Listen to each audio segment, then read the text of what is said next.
E o programa começa num bate-papo com o jornalista americano Michael Sledge. Um dos destaques da última Flip, Sledge estreou na literatura com um romance sobre o amor entre a poeta Elizabeth Bishop, que nasceu há 100 anos, e a urbanista brasileira Lota Soares. Arrival at Santos. Here is a coast, here is a harbor. Here, after a meager diet of horizon, is some scenery. She was a person who had suffered tremendous personal tragedy. She lost her father when she was maybe 9 months old, and her mother shortly after was institutionalized in a mental hospital. She never saw her mother after she was 5. She had a problem with alcohol. Until she came to Brazil, she'd never lived anywhere for more than 6 months. She knew she needed to leave. She needed to get away from how she had constructed her life. So she decided she was going to get on a ship. She was going to go to Europe.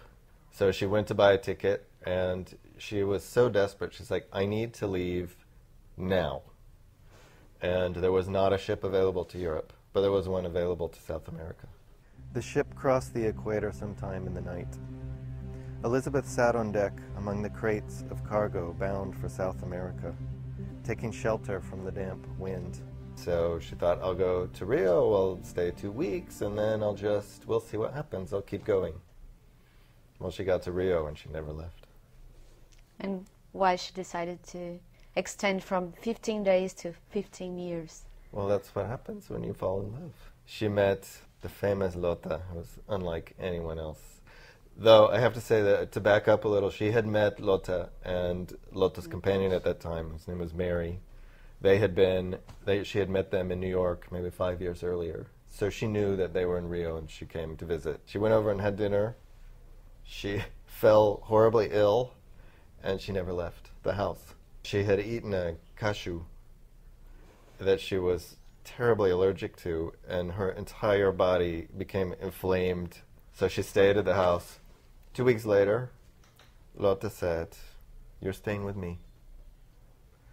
And Lota said to Mary, "You're going to live somewhere else." And that's all I know.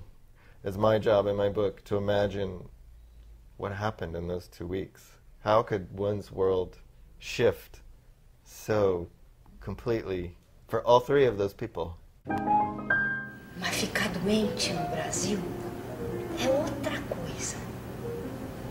É como se botasse você no colo. E pensando bem, eu estava precisando tanto disso. She was famously closed about her personal life. Her poems they predate a kind of school of confessional poetry that she abhorred. She hated the idea of using your own personal experience in a work of art that you're going to put out in the public. She thought that was just somehow immoral, especially if you used someone else's life. As I did with letters. her. As I did with her. I mean, I used to always think like she would hate that I'm using her life to write a book that is interesting to me. My intent was to be immensely respectful and compassionate towards these two people. I did not highlight anything kind of salacious or sensational. You know, I wasn't interested in showing her in drunken scenes. I mean, just for that effect. You know, her relationship with women is known now. It's no secret. So that's no big deal. So there wasn't really anything that I revealed, that I exploited, I feel. Oh, tourist, is this how this country is going to answer you and your immodest demands for a different world and a better life?